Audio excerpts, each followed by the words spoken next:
여러분 안녕하세요. 반갑습니다. 오늘은 소득세 30제 문제 풀어보도록 할게요. 페이지는 149쪽 봐주시면 되겠습니다. 자, 1번 소득세 기본 개념 보도록 할게요.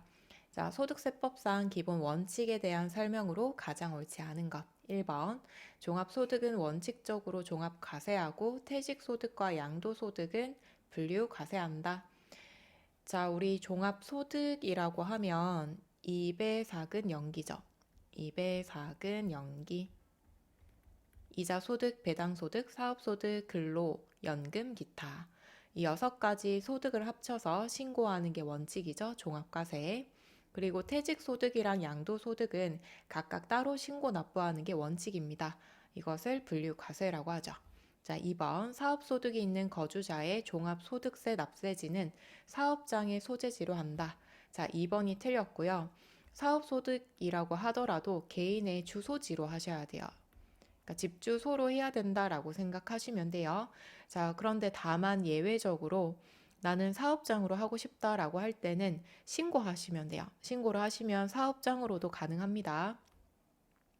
자, 3번 소득세 과세 기간은 1월 1일부터 12월 31일까지를 원칙으로 합니다. 변경 안 되죠? 자, 그 다음에 4번. 자, 우리 종합소득세 산출세액 계산 시 6%에서 45%의 누진세율이 적용된다. 맞고요.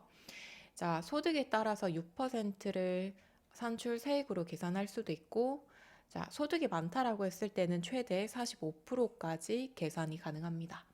자, 그 다음에 2번. 납세 의무자에 대한 설명으로 가장 옳지 않는 것. 자, 1번. 비거주자는, 그러니까 한국에 거주하지 않는 사람은 국내 소득에 대해서만 과세를 합니다. 자, 2번 거주자는 국내외 모든 원천 소득에 대해서 납세 의무를 진다. 맞고요. 자, 3번 거주자는 국내에 주소를 두거나 150일 이상 거소를 둔 개인을 말한다. 자, 3번이 틀렸고요. 150일이 아니라 183일입니다. 자, 따라서 6개월 이상 생활하는 곳이 있다라고 했을 때에는 거주자라고 보고요. 거주자는 국내 소득, 해외 소득, 모든 소득에 대해서 납세를 하셔야 돼요. 자, 그리고 거주자의 소득세 납세지는 주소지로 합니다. 그죠? 개인 집 주소로 하시면 돼요. 자, 다음 3번. 자, 판단 시점에 대한 설명으로 틀린 것 1번. 자, 나이 판정 시 12월 31일의 상황으로 보는 것이 원칙이다. 맞습니다. 자, 12월 31일 날짜를 기점으로 해서 몇 살인지 계산해 주시면 되고, 자, 2번. 장애가 치유된 자에 대해서는 치유일 전날의 상황에 따른다. 맞고요. 자, 사망자에 대해서는 사망일의 상황에 따른다. 자, 3번이 틀렸고요. 사망일의 상황이 아니라 얘도 마찬가지. 사망일 전날에 따라 해주시면 되고, 자, 그 다음 4번. 자, 요건을 충족하는 날이 하루라도 있으면 공제 대상자로 본다. 맞습니다. 자, 그래서 3번이 틀렸고요. 여기에 대한 내용들 한번 보고 넘어가도록 할게요. 자, 사망일 전날의 상황에 따라서 해주셔야 되고요. 만약에 우리가 하루라도 살아 계셨다. 과세 기간 중에 예를 들어 12월 31일 날. 자, 12월 31일 날 예를 들어 가족이 사망을 했다라고 했을 때에는 그 전날에 따라서 보기 때문에 12월 30일까지는 살아 계셨다라고 보고 나의 부양가족으로 넣을 수 있다라는 거예요.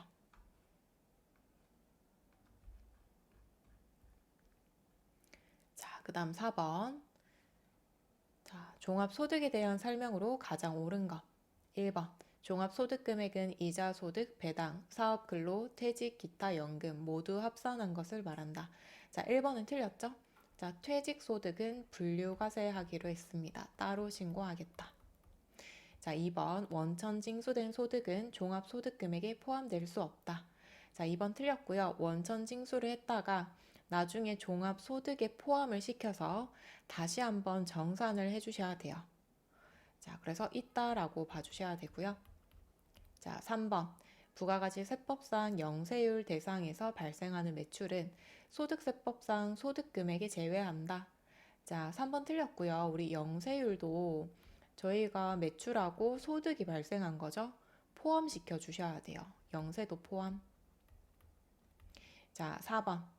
사업 소득에 발생한 결손금은 손실 본 금액은 다른 소득에서 공제한다. 자, 4번 맞고요. 단 부동산 임대업을 영위하지 않았다. 자, 예를 들어 사업 소득에서 소득이 발생했다라고 하면 소득세를 납부를 해야겠죠. 그죠? 소득세 납부. 자, 그런데 반대로 제가 사업을 했고요. 장사가 안 돼서 마이너스 100만 원이 나왔습니다. 자, 그러면 저희가 돈을 벌었으면 세금을 납부했죠? 돈을 못 벌었으면 다시 환급을 해주냐? 환급을 해주진 않고요. 예를 들어 제가 사업 소득이 있고 그 다음에 근로소득도 같이 있다라고 했을 때 근로소득에 70만 원을 납부해야 된다. 그럼 사업소득에 결손금 있죠? 손실본 부분을 차감을 시켜서 근로소득은 납부하지 않습니다. 이런 식으로 다른 소득에서 공제하시면 돼요. 자, 그런데 다만 부동산 임대업에서 발생한 결손금 있죠? 자, 이 결손금은 다른 소득에서 공제를 하지 못해요. 이 사업이 부동산에서 발생했다라고 하면 근로소득에서 차감시키지 못해요. 자, 그러면 부동산 결손금은 어떻게 하냐? 그냥 자기 사업 안에서만 계속 하셔야 돼요. 그래서 1기에 부동산 사업 소득이 결손금이 발생했다. 그러면 다음 연도 부동산 사업 소득에서 70만 원이 발생했다. 그러면 이 결손금을 이월시켜서 차감시키고 납부를 안 하시면 되겠죠? 남은 금액은 또 다음 연도까지 이월시켜 주시면 되고 2월 기간은 15년 동안 가능합니다.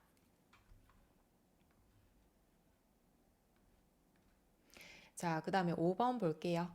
자, 인적 공제에 대한 설명이다 옳지 않는 것 1번.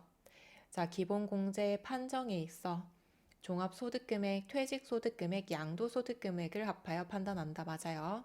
종합소득에는 2배삭은 연기 다 들어갔었죠. 그죠? 소득을 다 합쳐가지고 얼마 이하? 100만 원 이하일 때 나의 부양가족으로 들어갈 수 있습니다. 자, 2번 배우자가 없는 거주자로서 기본공제 대상자인 자녀가 있는 경우에도 종합소득금액이 3천만 원을 초과하는 경우에는 한부모 추가공제를 적용받을 수 없다. 자, 2번이 틀렸고요. 한부모 추가공제는 한도가 없습니다. 자, 얼마를 버는지 상관없어요. 만약에 예를 들어 혼자서 그러니까 미혼모라든지 아니면 이혼을 해서 혼자서 아버지가 혼자서 자녀를 키우고 있다라고 했을 때에는 한부모 추가 공제를 해주는데 자, 이때 그 부모님의 소득은 상관이 없다라는 거예요. 자, 3번 형제자매의 배우자는 제외한다. 맞습니다. 안 돼요. 자, 그리고 4번 1년 미만인 경우에도 월할 계산하지 않는다. 맞습니다. 만약에 자녀가 8월 1일 날 태어났어요. 그럼 8월 1일부터 12월 31일까지 부양가족이 되는 거겠죠? 그러면 이렇게 월할로 분할을 하냐? 그러지 않고 그냥 1인당 150만 원을 공제를 받습니다. 자, 그 다음에 6번 인적 공제에 대한 설명으로 가장 옳은 것. 자, 1번. 자, 기본공제 대상 판정에 있어서 종합소득금액, 퇴직, 양도 합산한다. 맞죠? 자, 그 다음에 2번 한부모 추가공제를 적용받을 때 3천만 원 초과하더라도 공제받을 수 있다라고 했고요. 형제자매 배우자는 부양가족에 포함하지 않는다라고 했습니다. 저희 가장 옳은 걸 찾아주셔야 되네요. 그죠? 자, 그러면 1번이 정답이겠고요. 그죠? 틀렸죠, 얘들은? 포함하지 않는다. 자, 그 다음에 4번은 1년 미만일 경우 인적공제는 월할 계산한다. 예를 들어 뭐 150만 원 곱하기 나랑 한 7개월만 살았다 12분의 7 하지 않는다라는 거예요. 그러니까 무조건 과세 기간 중에 1월 1일부터 12월 31일 중에 하루라도 부양가족으로 들어간다. 그러면 1인당 150만 원을 공제받을 수 있습니다. 자, 그래서 보시면 지금 99회와 105회 차 거의 유사하죠. 그죠? 유사한데 여기 밑에 월할 계산한다 하지 않는다 이 부분이 다르죠. 그죠? 자, 그 다음에 7번 자, 소득공제 및 세액공제와 관련된 설명으로 가장 틀린 것. 자, 1번 복권 당첨금만 있는 기본공제 대상자라고 할 때는 적용받을 수 없다. 자, 복권 당첨은 무조건 가능하죠? 그죠? 무조건 가능합니다. 그럼 1번이 틀렸네요. 적용받을 수 있다. 만약에 부모님이 복권 1등에 당첨했다라고 하더라도 나의 부양가족으로 들어갈 수 있습니다. 자, 그 다음에 2번 세부담 최소화 관점에서 한부모 공제와 부녀자 공제 요건을 모두 충족하는 경우 한부모 공제를 적용하는 것이 유리하다. 맞죠? 자, 부녀자 공제는 50만 원이고 한부모 공제는 100만 원입니다. 그래서 둘 다 해당한다라고 했을 때에는 한부모 공제를 적용받으시면 되고 중복 공제는 안 됩니다. 자, 3번 총 급여가 500만 원인 근로소득만 있는 기본공제 대상자다. 적용받을 수 있죠. 총 급여가 있다라고 했을 때에는 500만 원 한도. 자, 그 다음에 4번은 자녀 세액공제는 8세 이상 자녀에 대해서 적용된다. 맞죠? 자, 이 부분에 대해서도 많이 이제 틀리거나 궁금해 하시는데, 자, 우리 7세까지는 적용을 못 받아요. 왜냐면 나라에서 보육수당이라는 걸 지급을 하고 있습니다. 그러면 7세까지는 이미 혜택을 받고 있기 때문에 굳이 자녀 세액공제까지 중복으로 해주지 않겠다라는 거예요. 그래서 8세 이상부터 가능합니다. 자, 그리고 8번 확정신고 의무가 있는 자. 자, 확정신고라는 거는 이제 뭐 2배, 4근, 연기 이 소득을 다 합쳐서 같이 과세를 하겠다라는 게 종합과세죠. 그죠? 자, 1번 분리과세 소득과 근로소득이 있는 자. 자, 분리과세는 원천 징수로 종결하겠다라는 거예요. 자, 원래 원칙은 2배4근 연기 다 합쳐서 신고를 하는 게 원칙인데 예를 들어 이 중에서 원천 징수한 게 있더라. 조건이 있긴 합니다. 그러면 과세하지 않고 종합과세하지 않고 종합과세라고 적을게요. 종합과세하지 않고 그냥 원천징수로 종결시키겠다라고 하는 게 분리과세예요. 자, 그럼 분리과세이자 소득이 있다라고 하면 굳이 근로소득이랑 합쳐서 다시 신고할 필요가 없겠죠. 자, 근로소득과 연말정산 대상 사업소득이 있는 자. 자, 2번은 종합과세 하셔야 돼요. 자, 그 다음에 공적연금 소득과 퇴직소득이 있는 자. 우리 퇴직소득은 종합과세가 아니라 분류과세 대상이죠. 자, 4번 근로소득과 일용근로소득이 있는 자. 자, 일용근로소득은 무조건 분리과세입니다. 원천징수로 종결하기 때문에 근로소득이랑 합산시켜서 종합과세 하실 필요 없습니다. 자, 따라서 과세표준 확정신고 의무가 있는가라고 물었을 때는 종합과세를 해야 되냐라는 것을 묻는 거예요. 자, 그래서 분리과세 제외고요.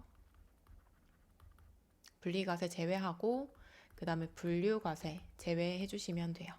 자, 분류과세 어떤 거 있죠? 퇴직소득 그리고 양도소득 있었죠. 그죠?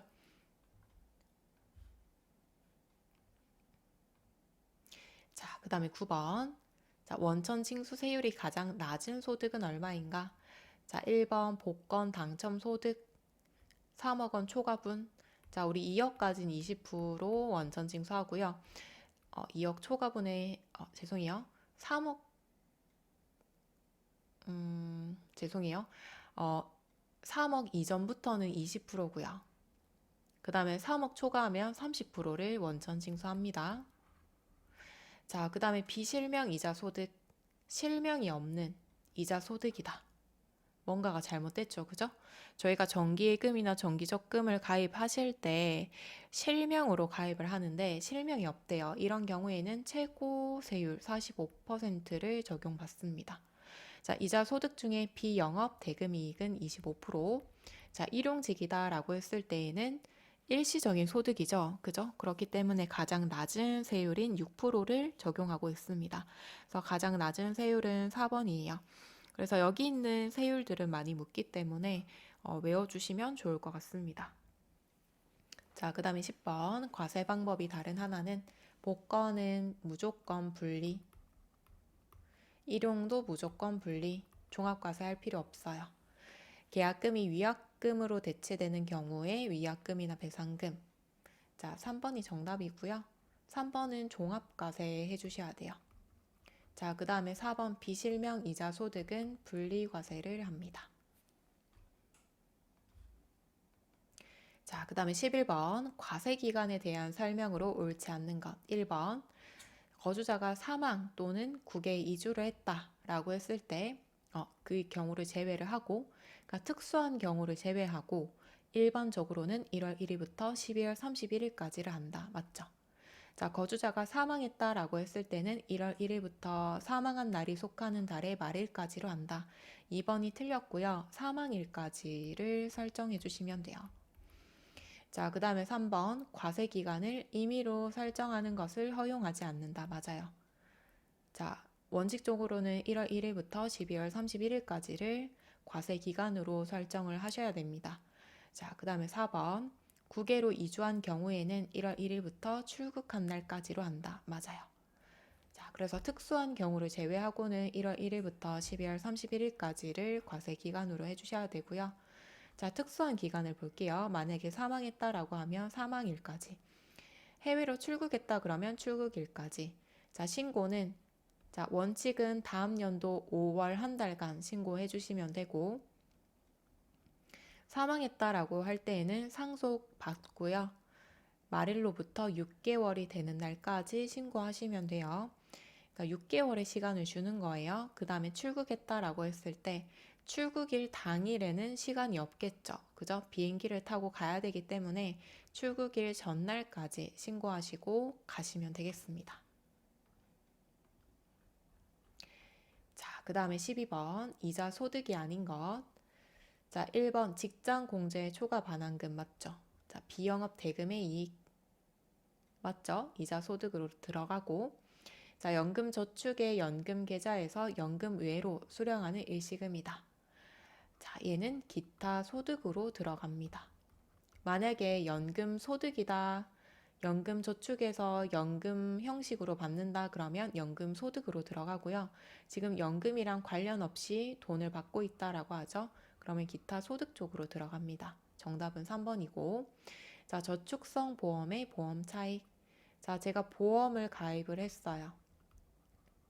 자, 보험금 납입한 게 100만 원이고 만기에 돌려받는 돈이 150이다. 그럼 50만 원 있죠? 이 50만 원은 이자 소득으로 들어간다라는 뜻이에요. 자, 그 다음에 13번. 자, 수입 시기에 대한 설명으로 맞는 것. 1번. 자, 보통 예금의 수입 시기는 이자를 지급받기로 한 날이다. 자, 1번은 틀렸죠. 지급받기로 한 날이 아니라 실제로 지급받는 날. 실제로 지급받는 날. 자, 그 다음에 2번 통지예금은 이자를 통지한 날을 수입 시기로 한다. 자, 2번이 맞고요. 3번 정기적금의 이자는 실제로 이자를 지급받는 날. 자, 3번과 4번이 틀렸고요. 얘들은 해설을 보면서 말씀을 드릴게요. 자, 우리 수입 시기에 대해서는 어쩔 수 없이 좀 암기를 들어가야 돼요. 자, 수입 시기는 실제로 이자를 지급받는 날, 통지예금은 이자는 인출일, 실제로 인출한 날, 뺀 날. 자, 그 다음에 3번이 맞는데, 자, 정기적금의 이자는 실제로 이자를 지급받는 날로 봐주셔야 돼요. 자, 4번은 비영업 대금의 이자는 약정에 따라 이자를 지급받는 날. 자, 그래서 정답은 3번입니다. 자, 그래서 여유가 된다라고 하시면 수입 시기까지 추가해서 좀 외워주시면 좋을 것 같고요. 자, 그 다음에 사업소득으로 넘어갈게요. 자, 전액 필요경비에 불산입하는 항목이 몇 개인가? 자, 우리 필요경비라고 하면은 말 그대로 사업에 필요한, 사업에 필요해서 지출한 경비들을 얘기를 합니다. 자, 그런데 불산입했다라는 얘기는 경비로 인정하지 않겠다라고 하는 거예요. 한번 볼게요. 자, 사업과 직접적인 관계없이 무상으로 지급하는 법령에서 정해진 기부금. 자, 기부금은 필요경비에 들어갑니다. 자, 필요경비로 들어가야 기부를 많이 하겠죠. 그죠? 자, 그 다음에 가사의 경비와 관련이 있다. 그러니까 개인적인 집에서 발생한 비용이다. 그러면 당연히 필요경비 불산입하겠죠? 벌금, 과료, 과태료. 벌금은 경비로 인정하지 않고 성급비용, 자, 성급비용 뜻은 내년 비용을 미리 납부했다라는 거죠. 해당 과세 기간에 경비로 들어가지 않아요. 자, 대손금, 우리가 돈 떼었다라고 했을 경우에는 경비로 인정을 합니다. 자, 그러면 나다라 해서 3개입니다. 3개.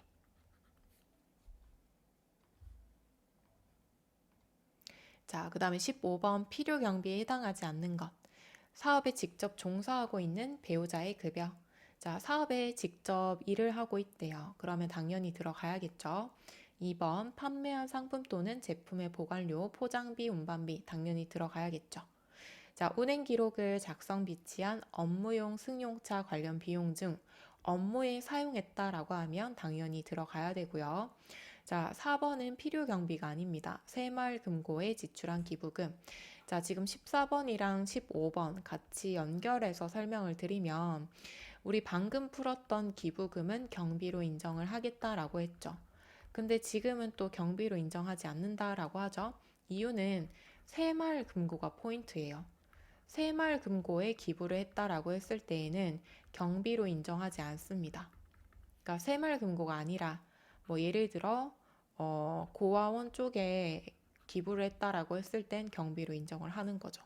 그래서 포인트는 새마을금고입니다, 여러분. 자, 그 다음에 16번 결손금과 2월 결손금. 자, 결손금이 뭐였죠, 여러분? 내가 사업을 하고 이득이 아니라 손실이 발생했다라고 했을 때 이 손실을 결손금이라고 합니다.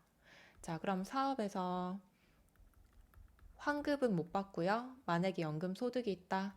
연금 소득이 70만 원이다 라고 했을 때 30만 원, 70만 원 땡겨서 납부금액 없도록 만들어 주시고, 그럼 30만 원 남았죠? 근데 만약에 내가 기타 소득도 있다. 그럼 기타 소득에서 또 차감시켜 주시면 돼요. 나머지 30. 그러면 100만 원 다 땡겨다 썼죠? 자, 그런데 내가 다른 소득이 없고 사업 소득밖에 없다라고 했을 때에는 그냥 다음 연도 사업 소득에서 차감시켜 주면 돼요. 다음 연도 사업 소득에서 차감시켜 주면 됩니다. 0원, 그죠? 자, 볼게요. 2월 결손금은 과세 기간으로부터 10년간 2월 한다.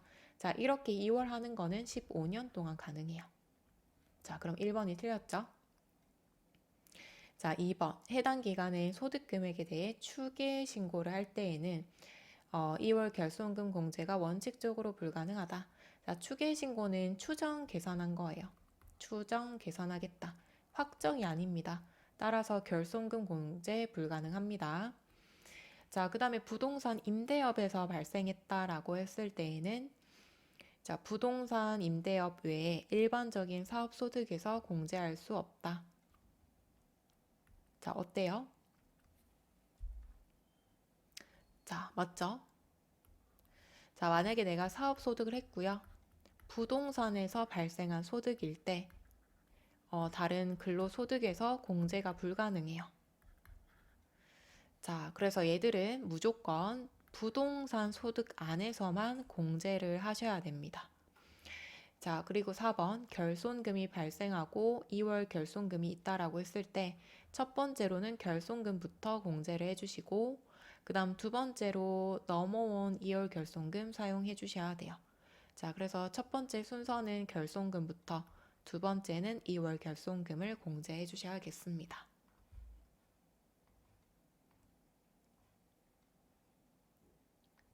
자, 그 다음 17번. 자, 종합소득금액 계산하면 얼마인가? 자, 단 2월 결손금은 전년도 부동산 임대업이 아니래요. 그럼 다른 소득에서도 공제하시면 되겠죠. 자, 일단은 부동산과 관련 없는 사업소득금액. 자, 얘는 플러스 납부하셔야겠죠. 자, 근로소득금액 더해주시고요. 그 다음에 부동산 임대 사업소득금액. 자, 얘도 더해주셔야겠죠. 퇴직소득금액은 분류 가세기 때문에 제외. 그 다음 2월 결손금은 차감시켜 주시면 되겠죠?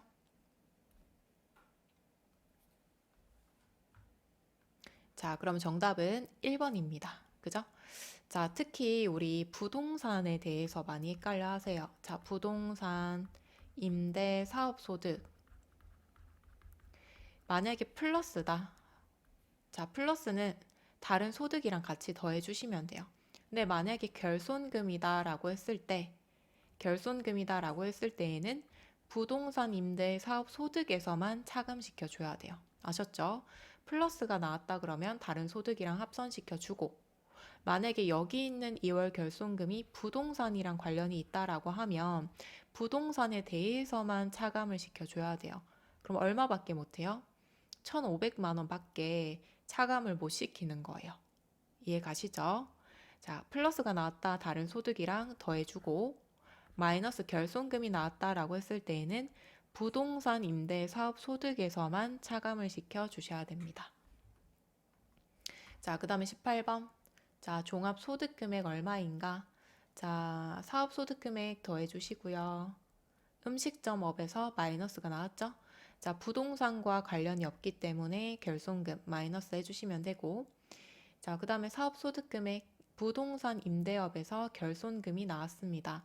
그러면 부동산 임대업의 소득에서만 차감을 시켜주셔야 되는데, 지금 부동산에서 플러스 금액이 없죠? 그래서 얘는 다음 연도에 2월 시켜서 공제하시면 돼요. 계산해서 빼주셔야 되고, 근로소득금액 플러스 해주시면 되고요. 양도소득금액은 분류과세이기 때문에 종합소득 계산하실 때 빼주셔야겠죠. 그럼 2,500에서 1,000만 원 빼고요. 1,300만 원은 더해주시면 되겠습니다. 그럼 정답은 2번이죠.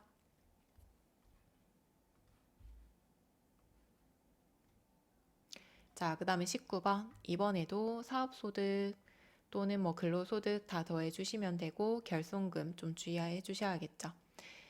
자, 2023년 종합소득금액 계산하면 얼마인가? 단 2월 결손금은 부동산 임대업을 제외한 사업소득에서 2월이 되었다. 그러니까 부동산과 관련이 없다라는 뜻이죠. 자, 부동산과 관련 없는 사업소득금액 더해주시고요. 근로소득금액 더해주시고요. 부동산 임대 사업소득금액, 자, 플러스 금액은 다 더하기로 했죠. 2월 결손금은 빼주시면 되겠습니다. 자, 그럼 정답은 1번 1,000만 원이 나오네요. 자, 그래서 얘들을 다시 한번 좀 정리를 해드리면, 자, 종합과세, 종합소득금액,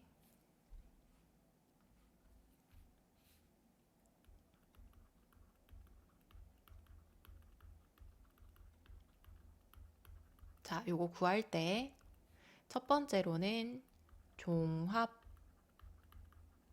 있죠? 얘들은 다 더해주시면 돼요.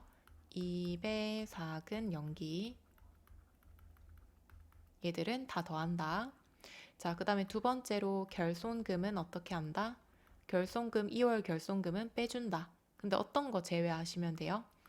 부동산, 임대 관련된 결손금은 다른 소득에서는 빼지 못하고, 부동산 임대 소득이 있다라고 했을 때에만 차감이 가능하죠.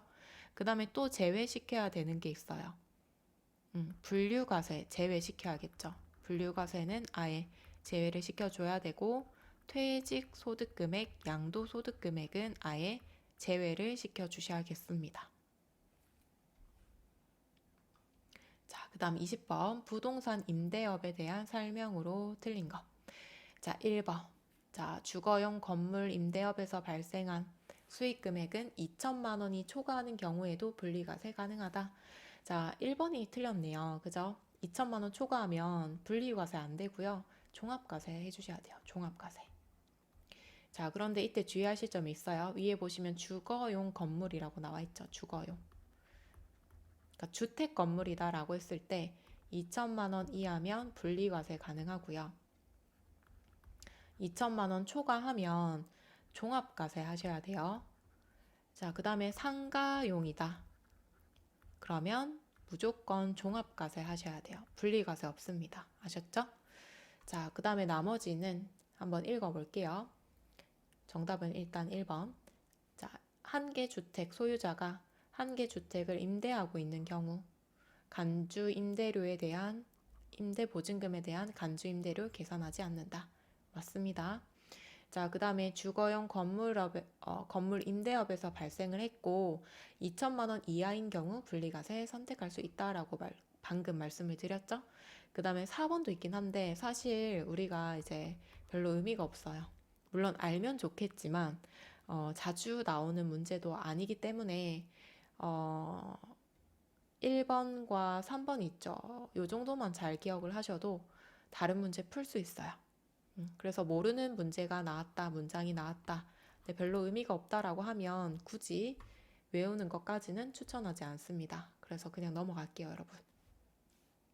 자, 이렇게 해서 저희가 사업소득까지 살펴봤고요. 근로소득은 다음 시간에 볼 건데, 여러분 제가 그 소득세 관련된 이론에 대한 문제들을 영상으로 올려드렸죠. 근데 거기에 수록한 문제와 제가 지금 수록해드린 문제가 거의 90%가 일치합니다. 그죠? 문제 푸시면서 느끼셨을 거예요. 그죠? 90%가 일치하기 때문에 만약에 시간이 없다라고 하실 때에는 그쪽에서 해설을 이미 들으셨겠죠. 그죠? 그걸로 그냥 마무리를 하시고 내가 외우지 못한 문제들만 추가로 외워주시면 돼요. 아셨죠? 근데 나는 다시 한번 정리하고 싶다 그러면 이 해설까지 같이 들어주시는데 그때 풀었던 문제를 또 틀렸다 그러면 다음번에 시험에서도 틀릴 확률이 굉장히 큽니다.